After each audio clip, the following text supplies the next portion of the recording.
March மாதம் பிரதோஷம் எப்போது? இது மிருத்யுஞ்சய பிரதோஷ நாள் அப்படின்னு சொல்லப்படுதுங்க. 2026 மார்ச் 1ஆம் தேதி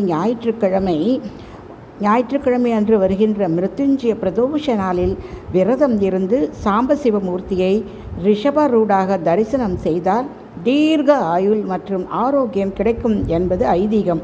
அது மட்டும் இல்லை, திரியம்பகம் யஜாமகே சுகந்தீம் புஷ்டிம் வர்தனம் உர்வார் மிகவா பந்தனான் மிருத்யோர் மூஷிய மாமிருதாத் அப்படின்னு சொல்லலாம். ரொம்ப நல்லது. அப்படி இல்லைன்னா ஓம் தத்புருஷாய வித்மகே மகாதேவாய தீமகி தன்னோ ருத்ர பிரஜோதயாத் அப்படின்னு நீங்கள் சொல்லணும்.